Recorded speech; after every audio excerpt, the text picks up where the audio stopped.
Welcome to the Action Network podcast presented by BetMGM. I'm your host, Dr. Nick Giffen, predictive analyst here at Action Network, and I'm presenting you with my third annual Giffin's Guide to March Madness, where we go over my Moneyline rollover strategy and identify 8 teams that I think have a good chance of making it pretty far in this year's NCAA tournament. A reminder, this podcast is presented by North Carolina's newest sportsbook, BetMGM. Use bonus code ACTION when signing up to get $150 in bonus bets when you bet $5. For new users in Arizona, Colorado, Illinois, Indiana, Iowa, Kentucky, Louisiana, Maryland, Massachusetts, Michigan, New Jersey, North Carolina, Ohio, Pennsylvania, Tennessee, Virginia, West Virginia, and Wyoming. Terms and conditions apply. Must be 21 or older. Gambling problem? Call 1-800-GAMBLER. As a reminder, if you don't know what the Moneyline rollover strategy is, the idea is that there are 4 regions, and then if we split those regions in half, there are 8 sub-regions or octants, if you will, in the bracket. And ideally, we would like to choose one team from both the top and the bottom half of each region to advance to the Elite 8. And what we'll do is we'll take an initial bet, let's say $25, and bet that team to win on the money line. And if they win, we'll take whatever our winnings were plus the original $25 bet and bet them again in the next round. And the idea is to do this both in the first round, the second round, and in the Sweet 16, and identify a team to make it to the Elite 8. And typically, we do this with underdog seeds, 5 seeds or longer, because they'll eventually face a 1 seed or a 2 seed, most likely at some point, given they'll be either in the top half with the 1 seed or the bottom half of a region with the 2 seed in the bracket. So sometimes we'll have a little bit of an exception to this rule. We may, in certain spots, want to bet a team to cover the spread early on if they are favored. That way we get a little bit better odds by making a spread bet instead of something like a minus 200 money line bet.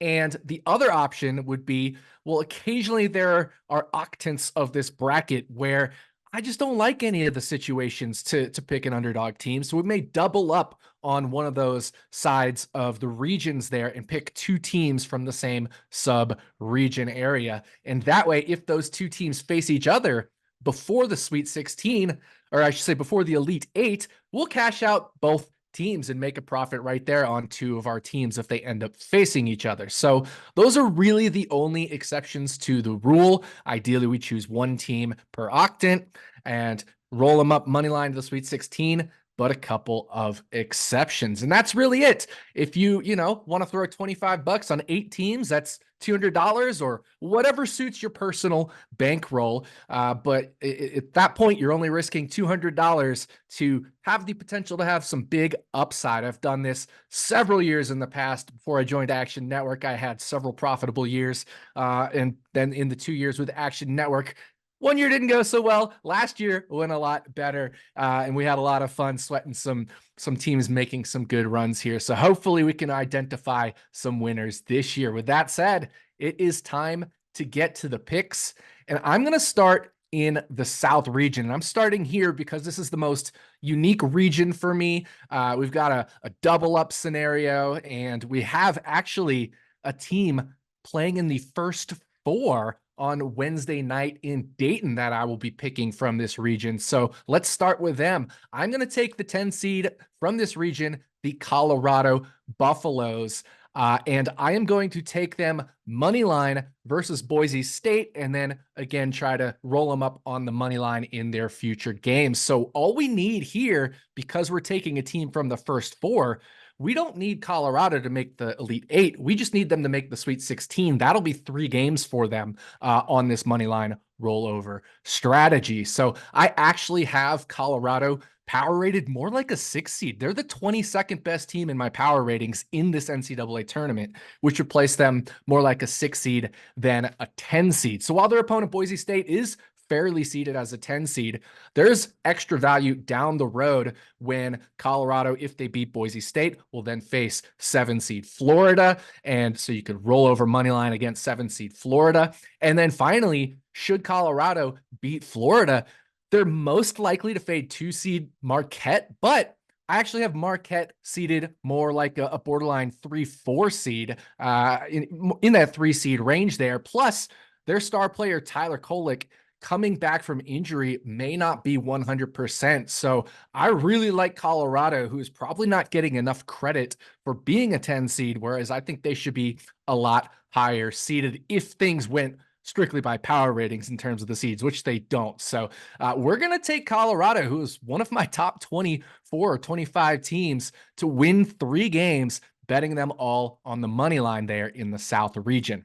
Now, I did mention this is a double up spot because I am also going to roll with my North Carolina State Wolfpack. Yes, that's where I went to grad school, as the 11 seed in this region. And in a similar vein to Colorado, NC State has a relatively nice path to the Sweet 16 where they could end up facing Colorado or even the Elite Eight, thanks to what is essentially a fully overseeded region pathway with Texas Tech, Kentucky, and Marquette. The 6 seed, Texas Tech, a little bit overseeded. I have them as the first 7 seed. Now, that's probably a little unfair given that they've had some injuries they've dealt with, and their players, Warren Washington, Darion Williams, will be returning.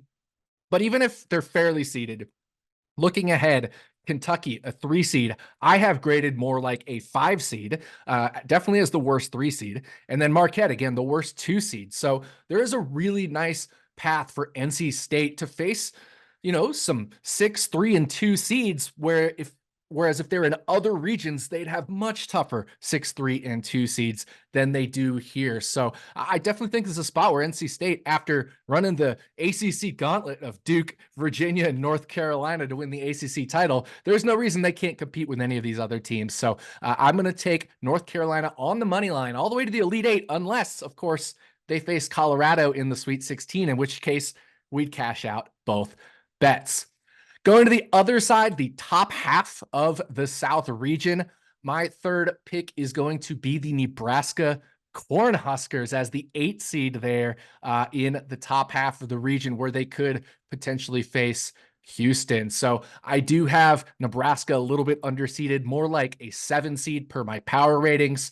While I have, Texas A&M kind of tied for the worst 9 seed with Nevada. So I'll definitely back the Huskers money line versus Texas A&M. And then they would get a matchup against 1 seed Houston. And this is specifically why I'm picking Nebraska here, because I think they give Houston a potential upset scenario matchup. So this one is based off the matchup here. I liken this a little bit to UVA, UMBC. With Nebraska being a much better UMBC. Both UMBC and Nebraska had a 44% plus 3-point attempt to field goal attempt ratio, meaning they're chucking up a whole lot of 3-pointers. Whereas Houston and Virginia are both slow-paced teams that allow above a 40% 3-point attempt ratio. So a lot of threes could really influence this one.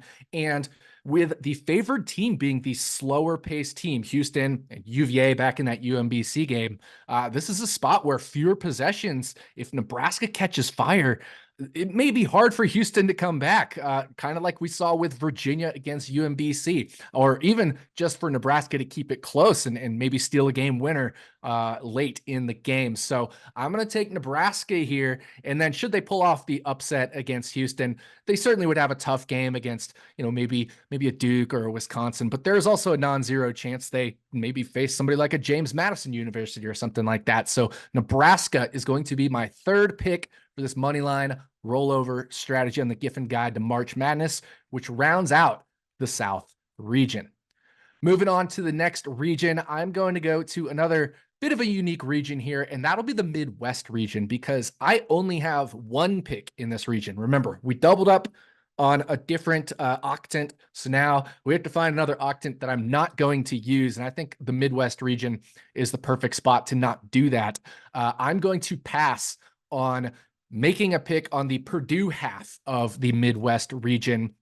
I'm not really sold on Gonzaga or TCU or Samford, to really get past, or McNeese State to get past Purdue in this spot. So we're just going to avoid that side of the Midwest. But on the bottom half of the Midwest region, this is an interesting one.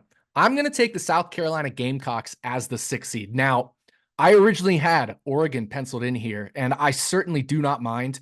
If you'd rather go with Oregon in this spot than South Carolina, I wouldn't blame you one bit. If you wanted to take the Giffen Guide to March Madness, switch it up a little bit, and go Oregon in this spot, totally fine with that. But I'm looking ahead to the second round here because I have South Carolina and Oregon almost essentially a coin flip. So you'd say, well, in that case, well, aren't we getting a little bit better odds on Oregon? Why wouldn't you take Oregon? It's a little bit better value for the money line. But again, to me, this is all about the second round here.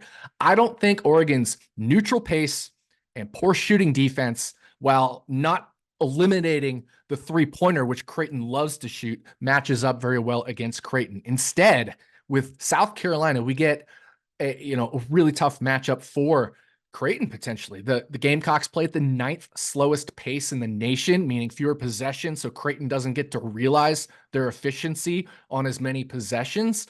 And also South Carolina, they allow three-point attempts at the 25th lowest rate in the nation, which of course is what Creighton thrives on. So that will certainly try to take away one aspect of Creighton's game where they like to use these high efficiency shots because the three-point ball and shots close to the rim are the most efficient shots in basketball. So if South Carolina is eliminating one of Creighton's strengths, that certainly can help. And South Carolina themselves, they attempt their own threes at the 85th highest rate in the nation. And while Creighton also tries to eliminate the three, if South Carolina is able to make some of those, certainly I think they can make it a competitive game against the number 3 seed in Creighton. From there, South Carolina will be in line for a third meeting with SEC foe Tennessee. These two teams split the regular season, Tennessee and South Carolina, with each team winning on the opposing team's home court. So third time for these two teams to meet, you certainly got to fancy South Carolina would at least have a shot there. So that is my only pick for the Midwest region. We're rolling South Carolina up on the money line until they make the Elite Eight. 2 regions down, 2 regions to go. We're going to head over to the West region, where once again, I'm going to have another double up spot. So we're going to start with the Michigan State Spartans as the 9 seed. Michigan State is a much better team than their seed implies. I actually have them power ranked more like a borderline 5 or 6 seed. And, while the committee did them no favors in pairing them up against the difficult 8 seed in Mississippi State, I do have the Spartans favored here. Plus, one thing that I always look at as a predictive analyst is what is the most predictive metrics. And one of the things that is very common out there in the research, if you look at the March Madness literature out there, preseason rankings matter a lot. They certainly provide a measure of underlying talent. Michigan State was ranked 4th in the preseason, and Mississippi State was ranked 34th by the voters. Even on KenPom, Michigan State was 13th and Mississippi State was 27th. So I do give Michigan State a pretty solid edge here, not only when you take my current power ratings, but regress them a little bit towards their preseason ranking as well. And what that does shows Michigan State has a lot of upside given how highly ranked they were in the preseason. So then they would face potentially the number 1 seed in that region, the North Carolina Tar Heels. And, as the slower paced team between Michigan State and Mississippi State, I do like the fact that Michigan State's a little slower paced, maybe a little bit more likely to keep it close and upset North Carolina in the second round, who I have ranked as the worst 1 seed and actually would be more like a borderline 2 or 3 seed per my power rankings. And then from there, Michigan State could potentially face Alabama, but Alabama, they rely on the three-pointer just like Creighton does. And if they have an off shooting day from downtown, and with Michigan State's upside potential, I can see a path to the Elite Eight for Michigan. So we're going to roll, or I should say Michigan State. So we're going to roll with the Spartans on the money line all the way to the Elite Eight, unless they face my next team. And this one I'm excited about. That is the Grand Canyon Antelopes, who are the 12 seed in the West region. This is a spot where I'm specifically targeting this first round matchup for Grand Canyon against St. Mary's. If we look at the 4 factors of basketball: shooting, rebounding, forcing turnovers, and committing fouls. Those are the 4 major factors when evaluating a team's efficiency. St. Mary's does 2 of these things at the elite of elitist level. They are an amazing rebounding team, both in the offensive and defensive glass, but I'm specifically focusing on St. Mary's defense here. They're number 3 in the nation in defensive rebounding percentage, and St. Mary's is top 3 in the nation in effective field goal percent defense, meaning they're forcing teams to miss shots.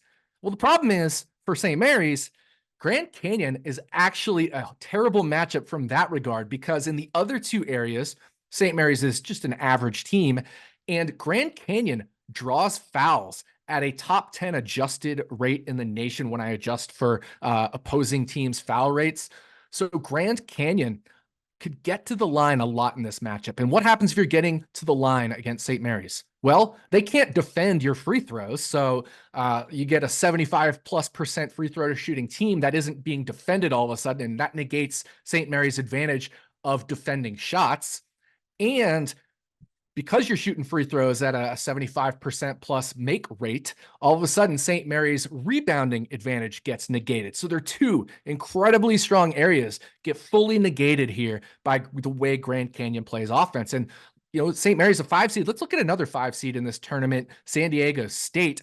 Well, Grand Canyon played San Diego State and drew a 62% free throw attempt to field goal attempt ratio against San Diego State, going 23 for 31 from the foul line and upset San Diego State. Well, this is the exact same, power rating range as San Diego State with St. Mary's, and I think it affects St. Mary's even more in this matchup. So I love Grand Canyon to get past St. Mary's in round 1. From there, you get Alabama. I talked about them. All they need is an erratic 3-point shooting day, and you're suddenly in it with a shot. Then you got to face potentially North Carolina, but if you're facing Michigan State, we cash both out in the Sweet 16. Both Grand Canyon and Michigan State out in the Sweet 16. Otherwise, you face UNC, who, again, I mentioned is the weakest 1 seed. So I'm playing Grand Canyon on the money line all the way to the Elite 8, unless they face Michigan State in Sweet 16, which in that case, we're cashing both out. On the other half of the West region here, my 7th overall pick for the Giffen Guide to March Madness is the New Mexico Lobos. They are the 11 seed in this region. And I actually have New Mexico, as does the market, favored over Clemson. So I think this is just a spot where we're going to want to take an 11 seed against a 6 seed, with the 11 seed being the better team. Pace is also a major factor here, as New Mexico pushes the pace.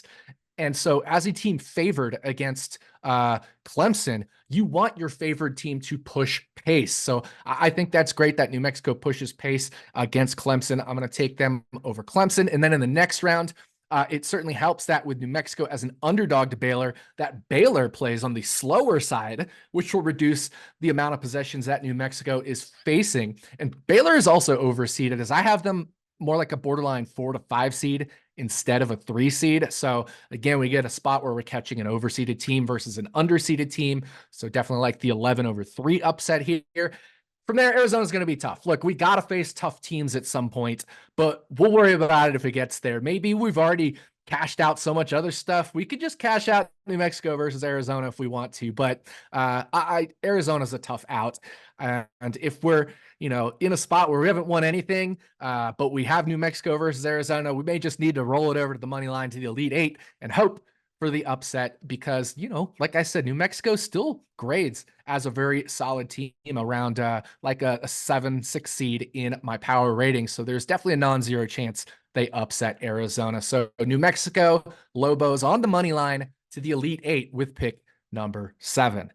That leaves one more region and one more pick. I will say I'm avoiding the bottom half of the East region here, because while I do have BYU rated closer to like a borderline 4 or 5 seed rather than their 6 seed that they got from the committee, I think the first round spread is too high against Duquesne, and I really don't fancy BYU against the solid 2 and 3 seeds in both Iowa State and Illinois. So that's going to be tough there, with a pretty strong 2 and a pretty strong 3 seed on that side of the bracket. So instead, I'll turn to the top half of the bracket, and this is the first time ever on the Giffen Guide to March Madness I have not taken a seed 5th or higher. Instead, I'm going to roll with the 4 seed Auburn Tigers. I love Auburn, as they power rate actually as my 4th overall team in the tournament. So in other words, based off my power ratings, I would have them as the fourth number 1 seed, yet they're stuck with a 4 seed here. And I think a lot of it comes from a 36-day stretch where they struggled. They lost 5 games in the 36-day stretch, 5 of the 7 games they've lost all year. However, since then, Auburn has won by an average of 18.8 points per game against opponents who are, on average, much tougher than their round 1 opponent, Yale. So while I do think Yale may keep this game close early, I'm going to take Auburn to cover the 12.5 point spread against Yale, as I have this more like 13.5 or 14 points. Plus, I do like the matchup. So while the Yale Bulldogs do slow it down a bit, they're a pretty poor free throw shooting team, which negates Auburn's one weakness, which is Auburn's high foul rate. So I'm going to back Auburn to cover the spread against Yale. If they don't, then we lose this pick. But if they do, then I like them money line the rest of the way. I think Auburn should be able to handle San Diego State, where, seeing as I have Auburn closer to like a 1 seed, I certainly think they can handle a 5 seed in San Diego State. So we can money line that game. And then from there, it's a likely showdown with number 1 overall seed UConn. And while I do have UConn favored, this is a lot closer than it should be. So we can money line Auburn over UConn to get to the Elite 8. So there you have it. 8 picks for the Giffen Guide to March Madness. We've got Colorado Buffaloes as the 10 seed in the South, NC State Wolfpack as the 11 seed in the South, Nebraska Cornhuskers as the 8 seed in the South. In the Midwest, we have the number 4 seed South Carolina Gamecocks. In the West, number 9 seed Michigan State Spartans. And then Grand Canyon as the 12 seed. Finally, in that same region, the West region there, we have New Mexico Lobos as the 11 seed. And with the final pick from the East region, number 4 seed Auburn Tigers on the spread in the first game, and then the money line. So good luck to us. If there's any spot you want to differentiate, let me know. Shout out to me. Follow me on Twitter at Rotodoc. Once again, this was the Giffen Guide to March Madness on the Action Network podcast presented by BetMGM. Good luck, everyone.